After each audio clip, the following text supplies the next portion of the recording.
Boa tarde, pessoal! Vamos começar mais uma live.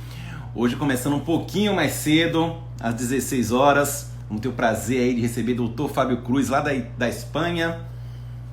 Vamos esperando aí vocês poderem entrar aos pouquinhos, que a gente vai estar conversando aqui. Mais uma live, sempre, gente, às 17, mas hoje estamos fazendo às 16. Essa live vamos ter um convidado amigo nosso, Dr. Fábio Cruz, diretamente da Espanha, de Valência.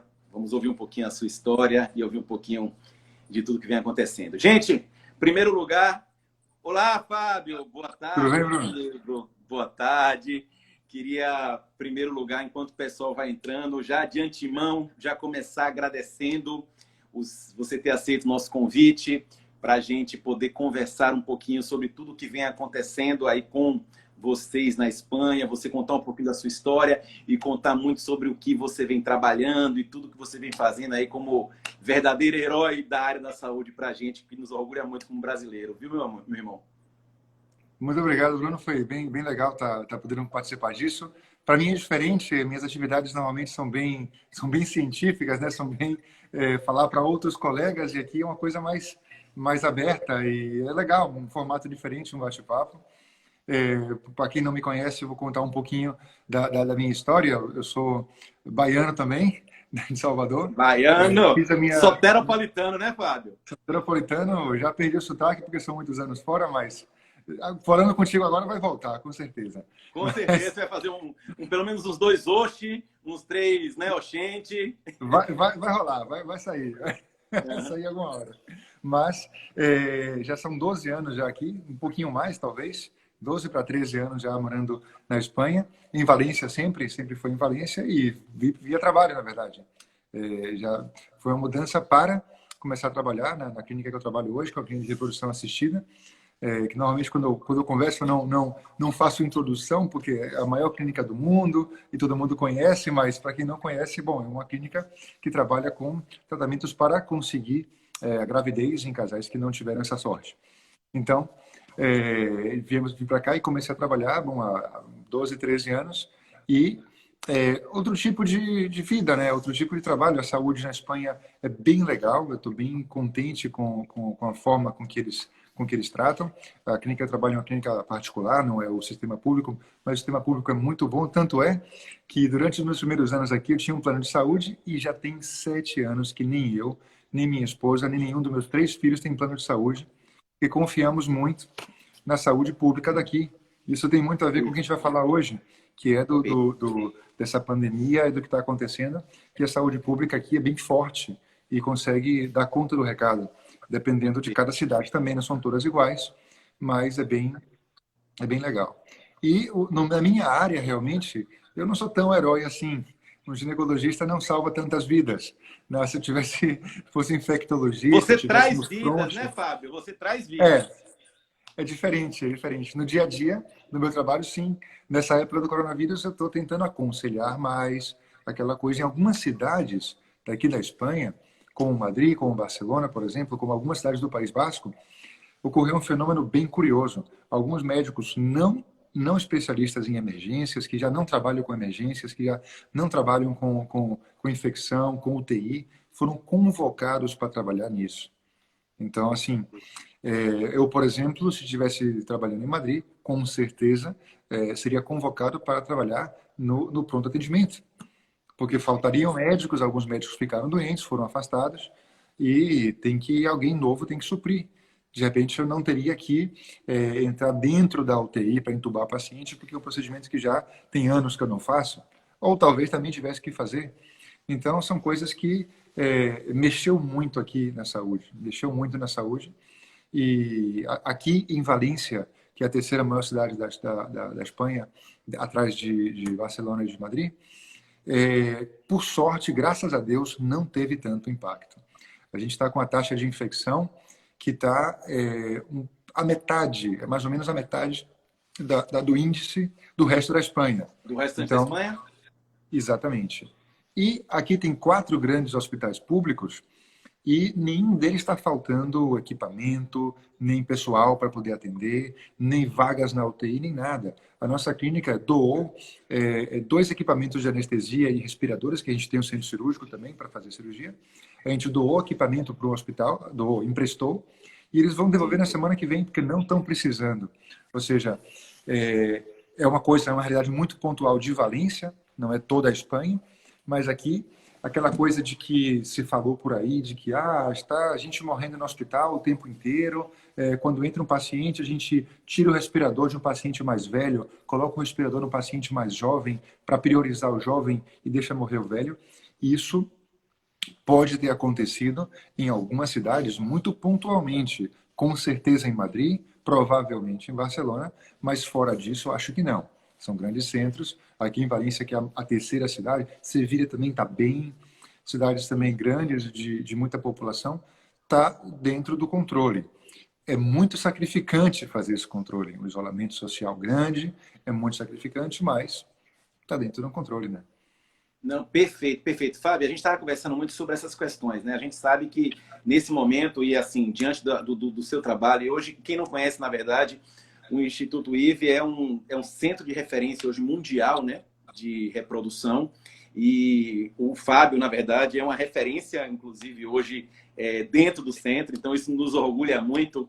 E o Fábio, ele atende pessoas do mundo todo, né, Fábio? Hoje, na verdade, talvez assim, a grande maioria, inclusive, não sei, mas a quantidade, fala um pouquinho sobre isso. Qual é a realidade hoje do seu atendimento hoje de pessoas locais, ou seja, até pensando em Valência exatamente, que é onde o Fábio está e onde é sediado o IVE no qual ele trabalha. Qual é a porcentagem de pessoas de Valência e as pessoas que vêm de fora, levando-se em conta o resto da Espanha e outros países, inclusive do Brasil, que muita gente hoje aí é atendida pelo Fábio, né, Fábio? Sim, veja bem, aqui o IVE, que é o Instituto Valenciano de Infertilidade, daí vem as 3 letras, IVI, Instituto Valenciano de Infertilidade, começou em Valência.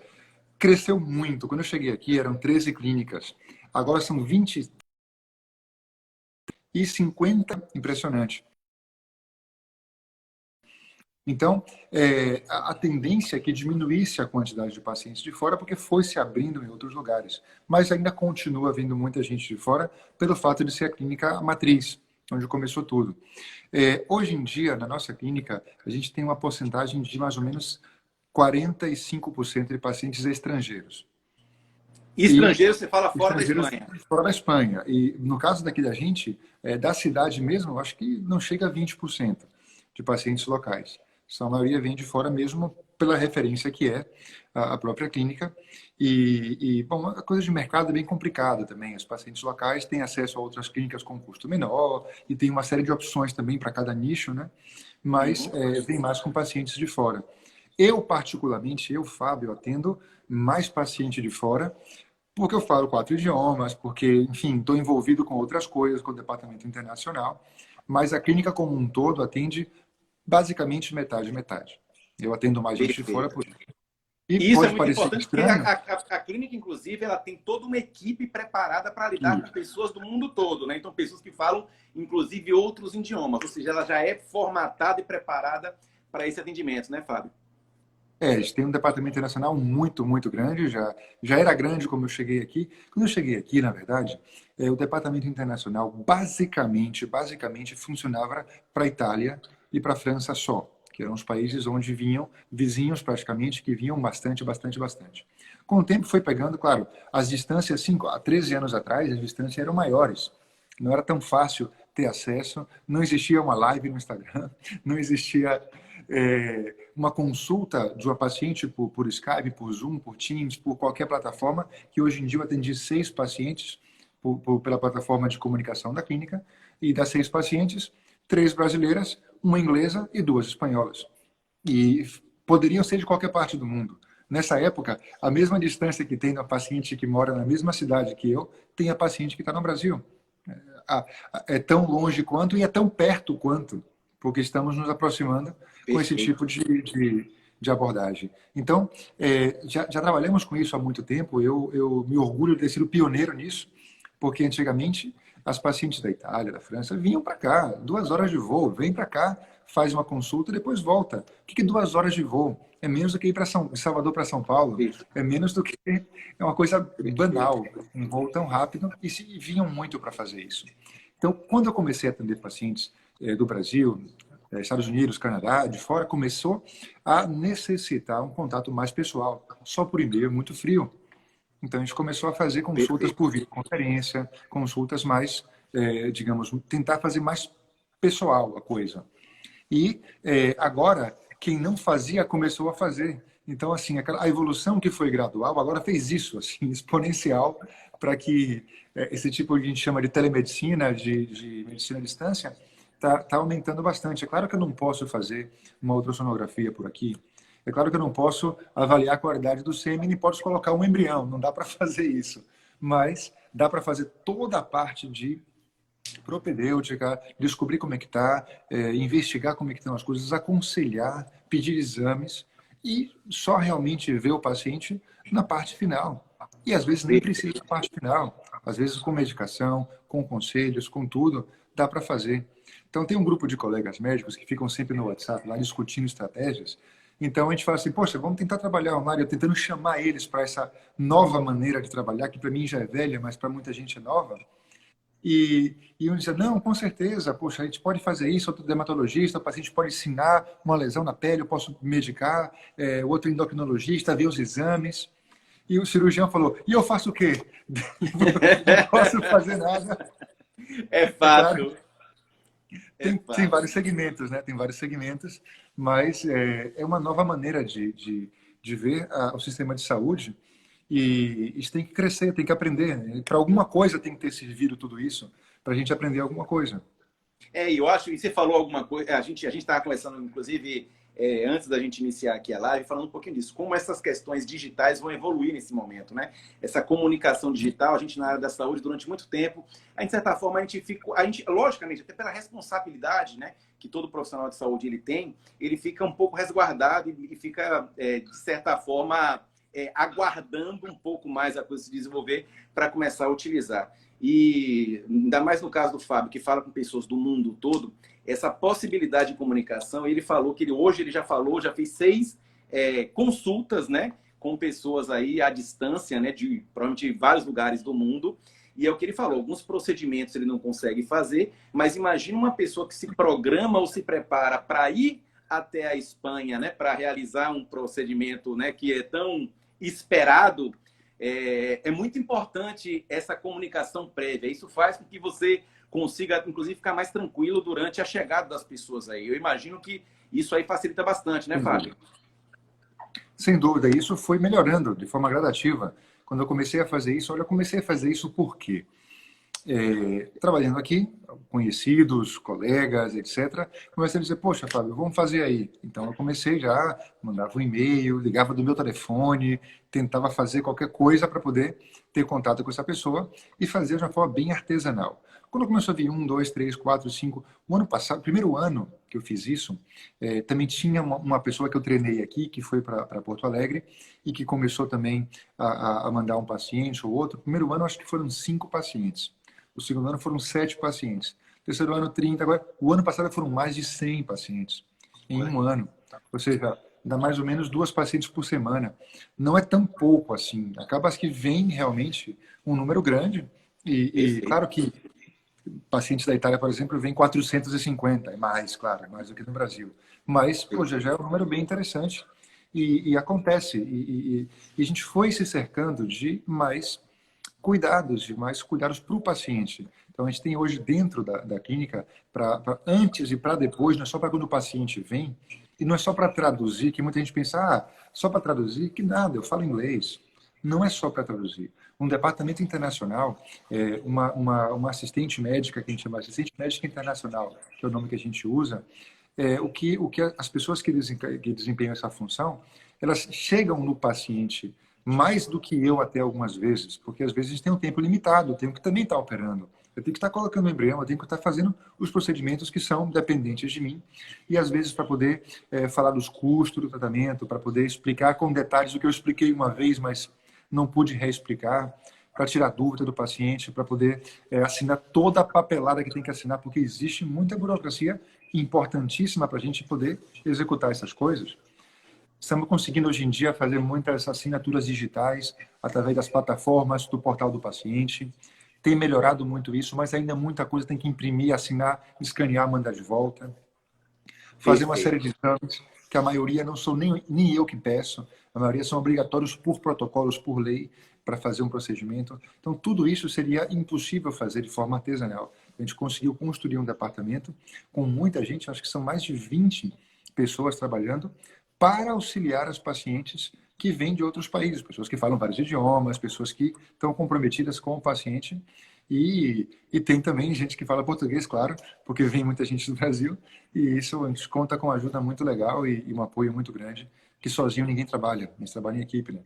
Perfeito, show de bola. Aí é fantástico. A estrutura, na verdade, né, do trabalho do IVE é realmente muito diferenciada. Não é à toa que o Fábio falou 100 pessoas em média no ano passado para irem fazer esse procedimento lá no IVE, levando-se em conta que nós temos centro de referência no Brasil também, é sinal que demonstra o quanto existe de diferencial no processo aí, nessa execução. Porque, logicamente, é muito mais fácil para uma pessoa fazer na sua casa, próximo da família, esse procedimento, e para ela viajar realmente e buscar esse atendimento fora, é porque existe muita confiança e cuidado nesse processo, e a gente que acompanha isso aí, a gente sabe o quanto é cuidadoso, né, Fábio?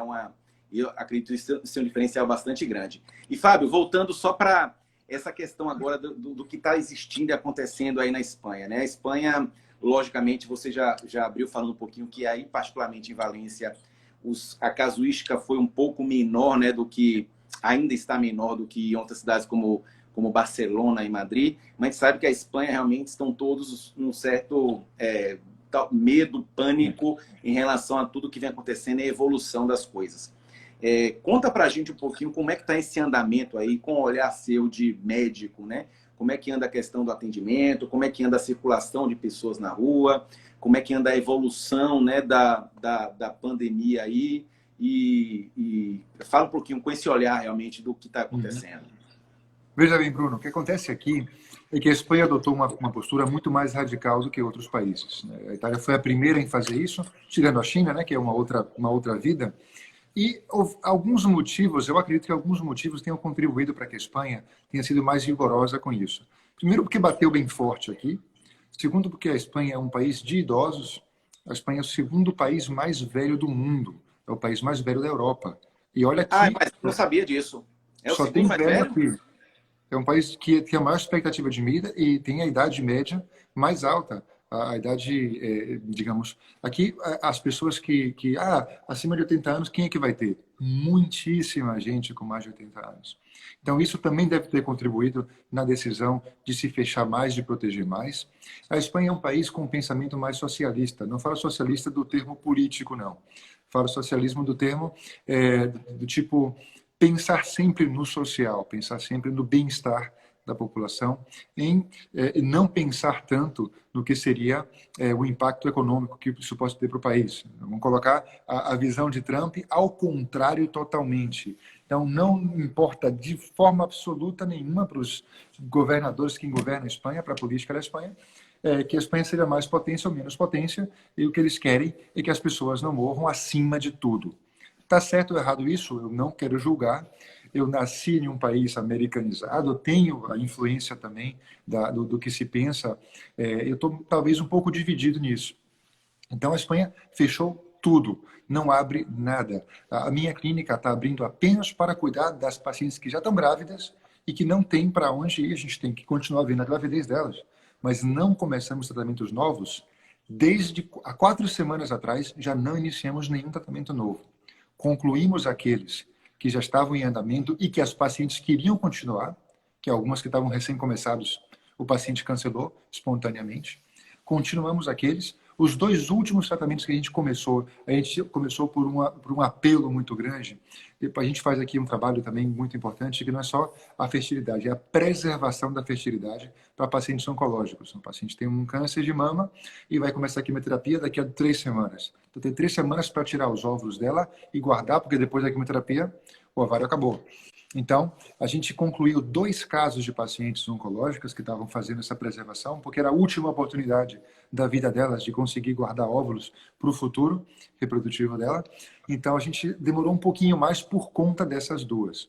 Mas a gente já tem 2 semanas que tem atividade zero de reprodução humana e estamos fazendo o que é realmente a parte de continuar a gravidez, que a gravidez não tem como botar em pausa. Tem que continuar e tem que cuidar das grávidas. Mas a gente está fazendo, quantos somos? Quase 20 ginecologistas, mas que atendem o consultório, tirando cirurgiões, tirando o endocrinologista e tal, assim, que faz reprodução todo dia, somos 14. 14 não, 16, somos 16. E a gente está fazendo um turno de a cada 16 dias vai um. Ou seja, eu fui na semana passada, essa semana não vou, semana que vem não vou, só vou daqui a não sei quanto tempo. Então a gente está fazendo, cada um vai uma vez para evitar a exposição disso. E do ponto de vista social, está tudo parado. Os mercados estão abrindo com um horário um pouco mais reduzido. Minha esposa é dentista, colega tua, e a clínica matrificada só pode abrir para as urgências. É claro que não está a polícia na porta da clínica dizendo o que é urgência e o que não é, até porque a polícia não sabe o que é urgência e o que não é. Mas todo mundo aceitou esse desafio de realmente se mover o mínimo possível. Então, eu posso dizer que minha esposa trabalhou na semana passada foi uma vez na clínica, conseguiu que os 2 pacientes dela que estavam com problemas urgentes fossem no mesmo dia, para conseguir abrir só uma vez a clínica, e do geral e aí, ô Fábio, aí particularmente Valência é uma cidade muito viva, né? Porque as pessoas andam muito na rua, as pessoas fazem muito exercício. Quem conhece, já teve a oportunidade de estar em Valência, sabe como Valência é uma cidade viva. Além dos idosos serem muito ativos, a gente vive uma cidade que é viva o tempo todo, né? As pessoas estão na rua, estão andando, fazem as coisas através do transporte público, os pais vão buscar os filhos no colégio e voltam andando e param no parquinho, brincam todos os dias. Então tem uma rotina de vida na cidade que é muito viva, né? Deve estar sendo difícil ver a cidade com um aspecto de parado. Vazia, totalmente parada, totalmente parada. Eu vou fazer uma comparação boba agora, mas eu dei muita risada disso na época que eu vi. Recebi um vídeo aqui há uma semana ou 2 atrás de uma pessoa que conhece Salvador, sabe que é o Porto da Barra, que morava perto do Porto da Barra, a praia talvez mais famosa que tem em Salvador, a praia urbana mais famosa. E ele fazendo um vídeo dizendo, olha, não tem ninguém aqui, olha só, vazio, sábado de manhã não tem ninguém no Porto da Barra. Ele falou ninguém várias vezes, mas eu vi 6 pessoas andando. Não tinha quase ninguém, mas eu vi 6 pessoas andando. E andando, não estava indo na farmácia, não estava indo no mercado, não estava indo para o pronto-socorro. Estava andando porque estava andando. Tá? Não estava tomando banho de mar, mas estavam lá. Reduziu muito, mas aqui é 0, 0, 0, 0, 0. Eu aqui, eu moro um pouquinho fora da cidade. Assim, eu moro numa parte mais residencial, de casas e tal, e fora do município, Valência. Quando eu vou trabalhar, das poucas vezes que eu fui, nessa época, na entrada da cidade estava a polícia, dizendo, o senhor vai entrar aqui para quê? Eu falei, não, eu trabalho. Documentação que mostre que você trabalha aqui. Então, eu mostro a carteirinha de trabalho, que faço isso e tal. Tem que mostrar. A clínica fez um documento para a gente apresentar e não ser barrado para fazer isso. Eu vou no mercado, um dia eu voltei no mercado, eu fiquei alucinado. Falei, voltei no mercado. Você vai no mercado? Demonstre. Eu falei, olha aqui, no fundo do carro, um carro de compra. Me mostra a nota fiscal. Nota fiscal? Você acha que eu roubei isso? Eu comprei, é claro. Não, eu quero ver o horário que você comprou. Você comprou hoje de manhã e está passeando aí com a compra de hoje de manhã? Eu falei, não, comprei agora. Aí tinha 6 minutos que eu tinha comprado. Aí o cara, não, tudo bem, tá certo. Senão multam a gente por isso. Claro que não tem tanto policial na rua multando todo mundo, mas se pegar, multa por estar fazendo o que não deveria.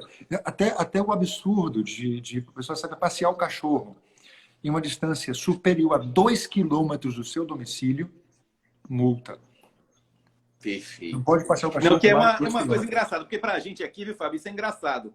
A Espanha, né, de certa forma, eles têm realmente e Valência especificamente, é muito conhecido lá o cuidado que eles têm com os cachorros. Então, as únicas 3 razões para você poder sair, eu acho que não é isso, Fábio? As únicas 3 ou você vai para um hospital, comida, saúde, comida e passear o cachorro, só isso. E passear o cachorro. Então, quem tem cachorro falou, olha, é a hora que eu tenho, inclusive, de dar uma esparecida rápida e voltar para casa. Né? Nunca foram tão felizes, os cachorros. Passeio Tá cheio várias de gente vezes ao querendo dia. passear, né? Minha irmã Exatamente. Bia mesmo, né? E o Jorge, que também são amigos É. do Fábio, né? E trabalham com o Fábio, inclusive, minha irmã.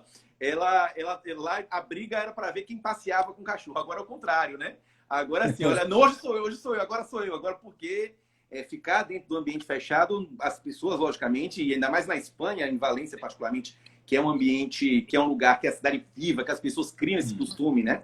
O Claro. exercício físico em Valência é algo que está na veia da cidade, né? Eu vou para Aqui, não, Valência lá para visitar a família, eu adoro correr, andar de bicicleta, né, Fábio?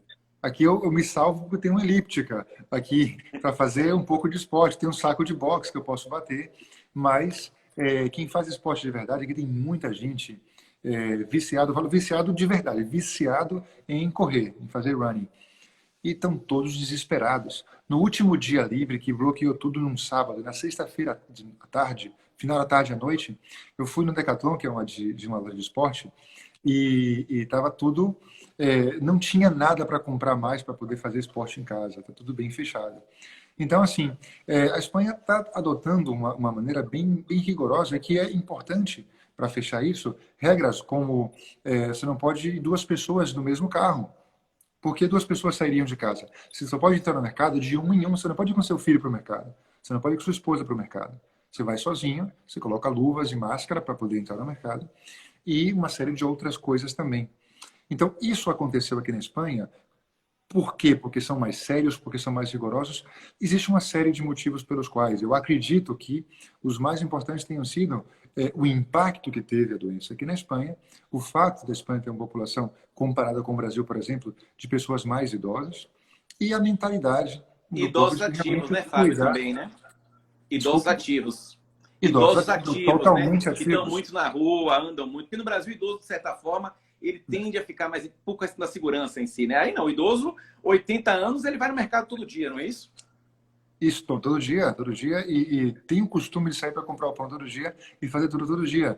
E agora está sendo bastante mais restrito, está aumentando muito a quantidade de mercados ou qualquer companhia de alimentação que leva comida em casa para evitar sair e para ter esse cuidado um pouco maior.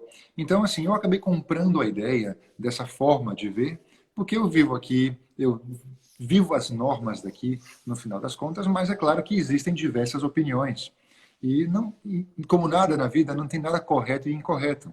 Tem que adaptar a forma de viver e de fazer a contenção do vírus dependendo da realidade de cada país, da exposição ou não.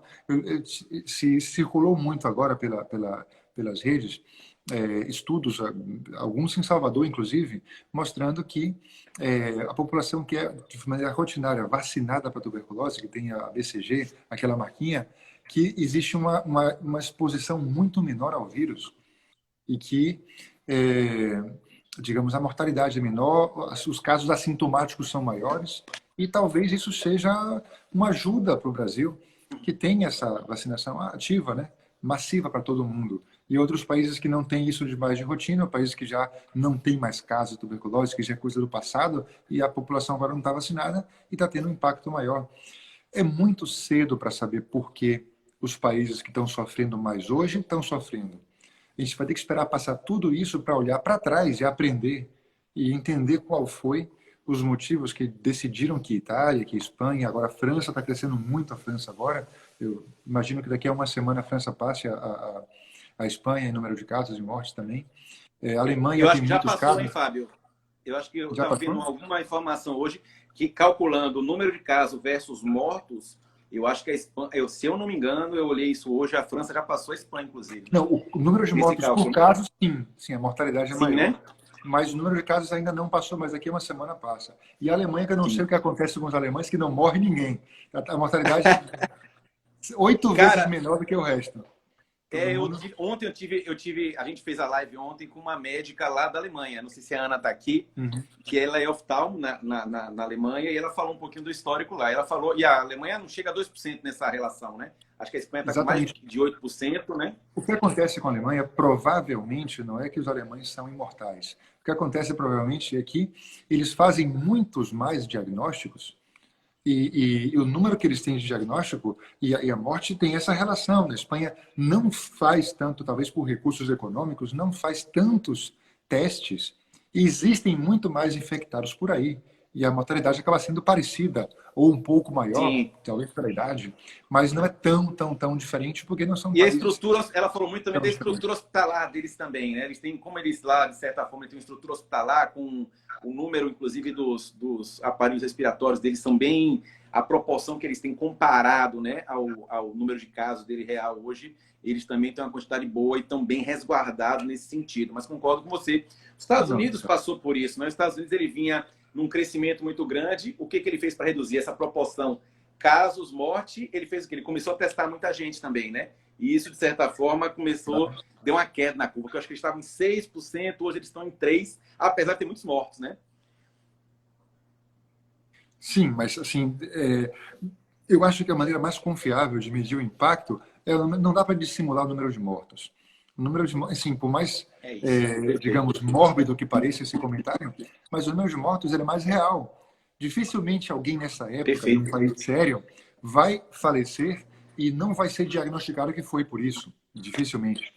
Perfeito. Então, assim, claro que quem morreu na África, Perfeito. ninguém vai Porque saber o que senão corre aconteceu. risco de um país que testar mais, testar muito, ele ser considerado um país que tem mais casos. Na verdade, talvez ele tenha mais testado mais do que outros, né? Exatamente. O número de casos letais, ou de casos internados, pelo menos, reflete mais a situação real de cada país.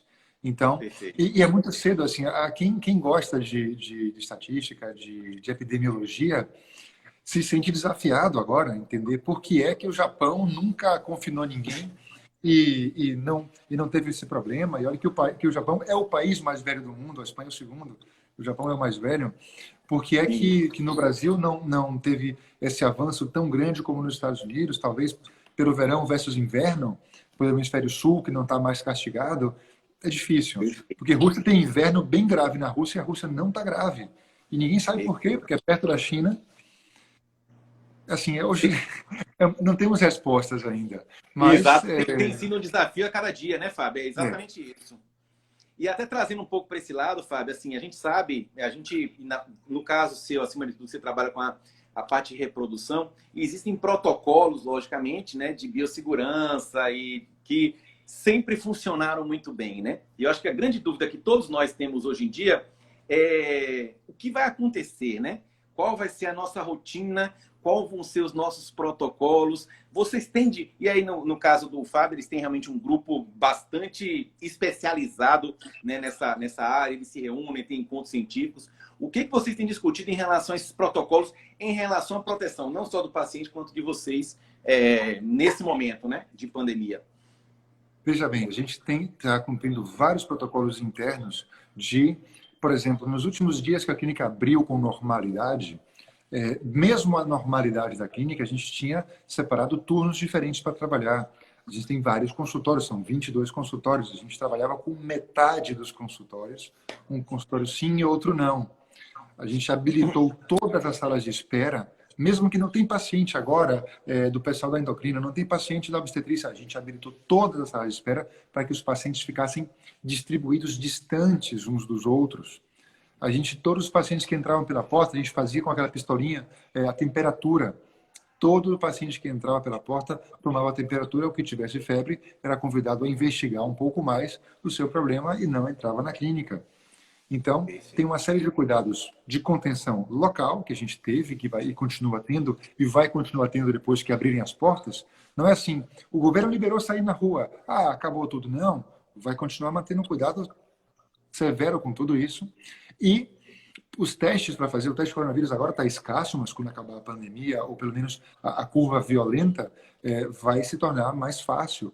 E discutiu até hoje mesmo, foi discutido, de que todos os pacientes têm que fazer o teste depois que acabar tudo isso. Não sabemos ainda o impacto na gravidez.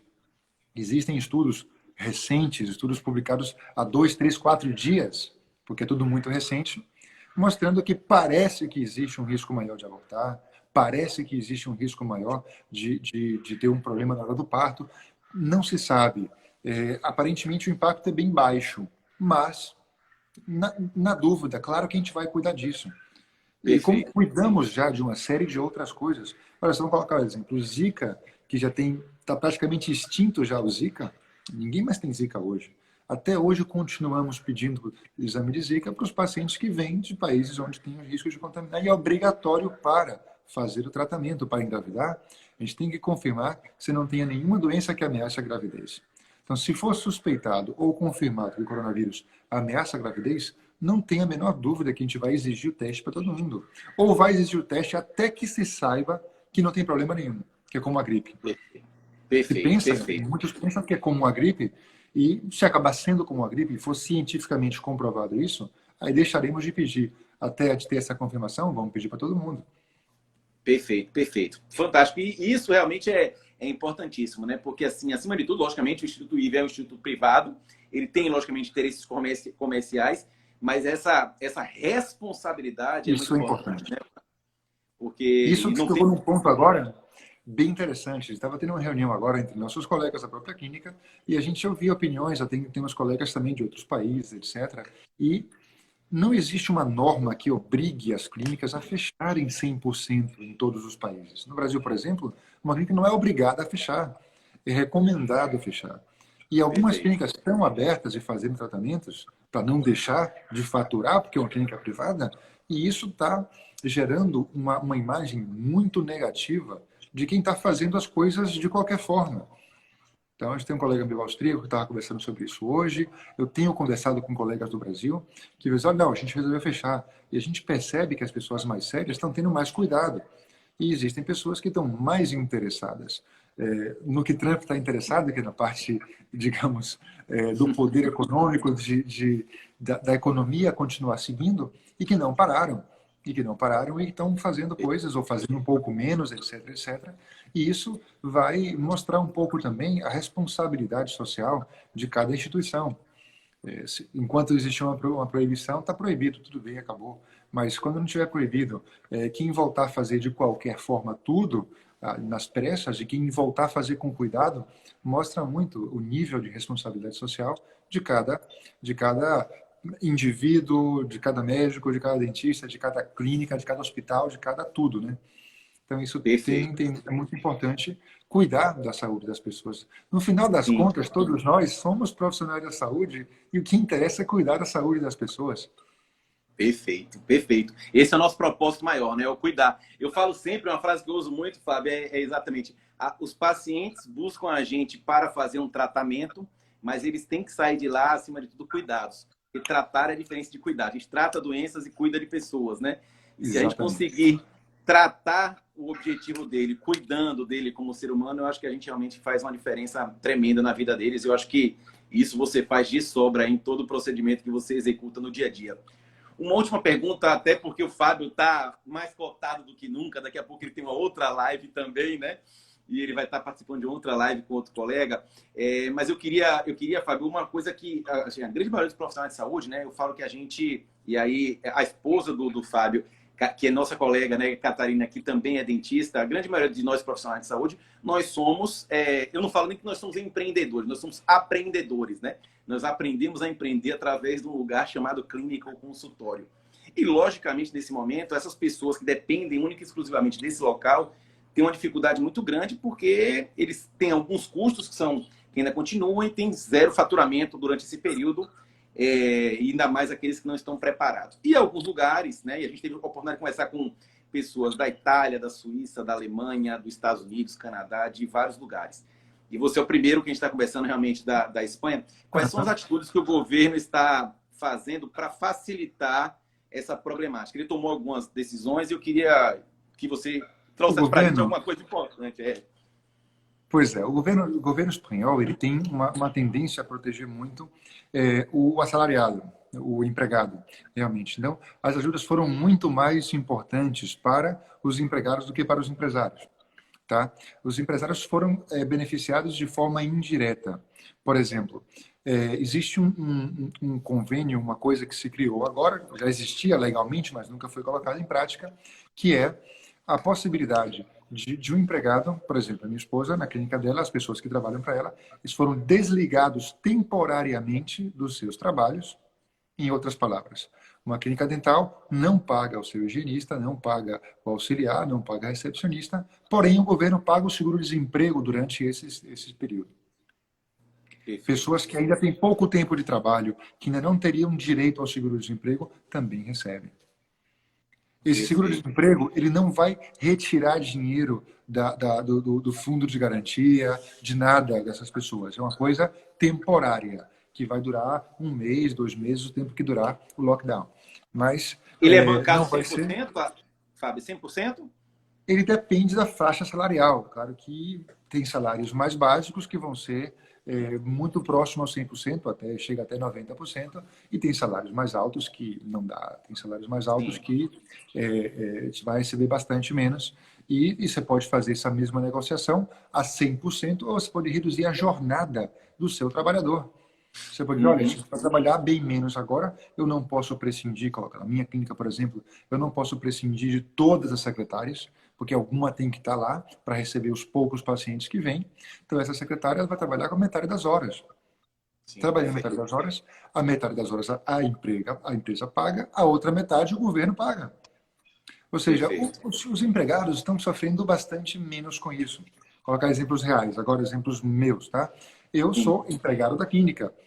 É claro que o meu salário eu estou recebendo uma parte, eu continuo trabalhando uma parte, enfim, acaba não perdendo tanto. É claro que uma clínica particular desse nível, você tem outros tipos de incentivos também por paciente que você vê.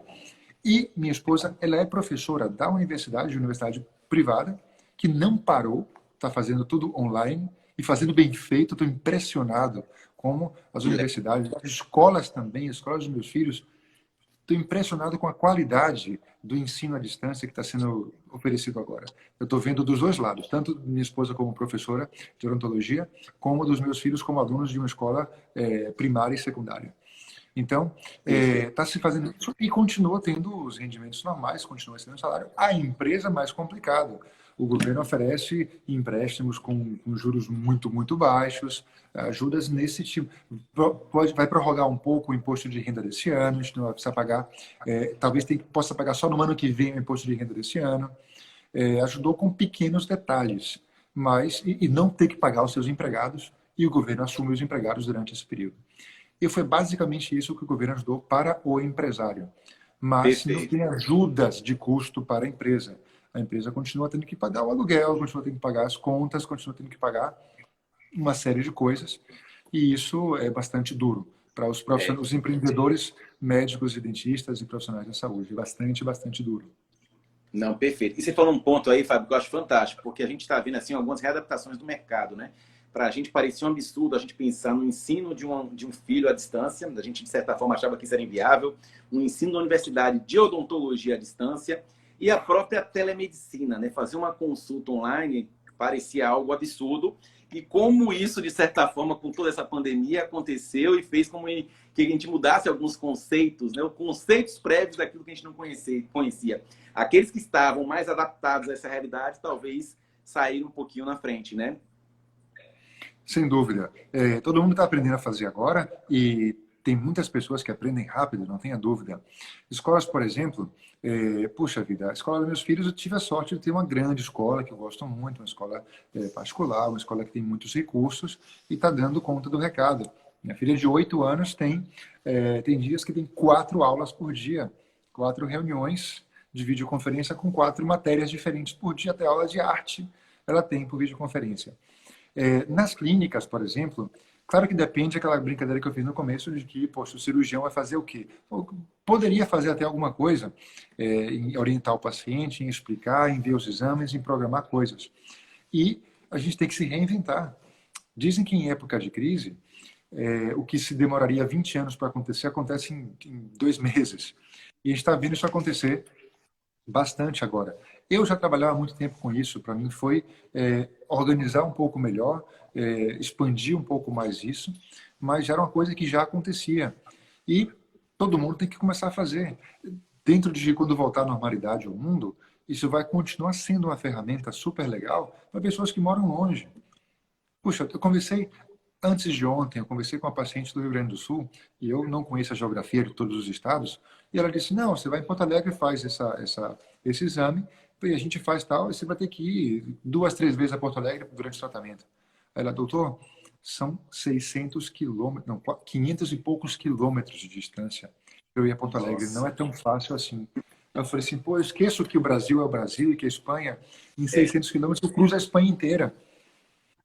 E é muito mais perfeito. complicado. Então, essa telemedicina ela vai ajudar muito pacientes como essa. E a Bahia dá 2 Espanhas dentro. Imagina só o que a Perfeito. gente poderia fazer com a telemedicina para, obviamente, as especialidades que podem fazer isso. A teleodontologia eu vejo mais difícil, porque é mais Sem complicado dúvida. executar o tratamento, mas talvez Sem alguns dúvida. diagnósticos e planejamento também pode chegar a ser feito. A gente Acompanhamento, chegou né? Sem dúvida. A gente chegou uma vez, assim, há 2 meses atrás, curiosamente, antes da crise, hein, não tinha nada a ver, foi coincidência pura. Uma empresa me pediu para fazer uma entrevista e eles queriam lançar um produto e queria saber o que eu opinava como especialista. E era uma maneira de fazer todo o acompanhamento de um tratamento de fertilidade totalmente online, com plataforma informática, com aplicativo, etc, etc. E, deixa eu ver como é que eu represento isso para vocês. Eu nem tenho aqui nada que possa representar algo igual. Uma sonda, como se fosse não sei, um pouco maior do que um batom de uma mulher, que era uma sonda vaginal para fazer ecografia, para fazer ultrassonografia. E que aquilo você colocava a sonda, colocava com o cabinho, ligava no iPad ou ligava no computador e transmitia para mim o que eu tinha que monitorar. Então, eu estaria aqui em casa, no computador, aqui simplesmente no computador, acessando a paciente. Olha, tá, a gente vai ter aqui, os folículos estão grandes, tal, aumenta a medicação em 20%. Não, agora a gente vai parar, continuamos mais tudo à distância, com até a ultrassonografia à distância. Ela não tem que fazer, introduz o dispositivo faz digamos, um scanner total do que seria. Isso já não é novo, já tem tempo tentando fazer isso, aperfeiçoar, mas é mais difícil. Mas vai chegar, vai chegar.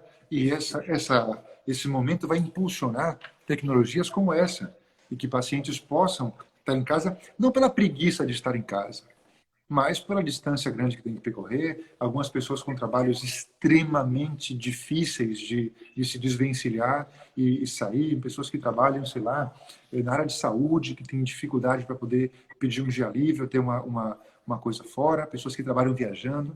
Então, a tele, não só tele, mas videomedicina, telemedicina, informático-medicina, tudo isso vai mudando as coisas e eu sempre tento encontrar uma coisa boa do que está acontecendo, mesmo sendo uma situação, obviamente, ruim, que não é boa. Mas alguma lição boa temos que tentar tirar de tudo isso e aprender a mexer com novas tecnologias e expandir a nossa forma de cuidar da paciente pode ser uma delas. Perfeito, meu amigo, muito obrigado, né? Eu acho que o Fábio aí para a gente é uma referência. A gente precisava de alguém e a gente está buscando, acima de tudo, Fábio, trazer pessoas de fora e profissionais de saúde que estejam fora para, primeiro, a gente está vivendo no Brasil um momento que a gente está com muita insegurança de tomar as decisões e ouvir de pessoas imparciais o que vem acontecendo, o que vem transformando, o que vem acontecendo não só com a medicina, com a odontologia, com todos os profissionais de saúde e os mercados por conta dessa pandemia.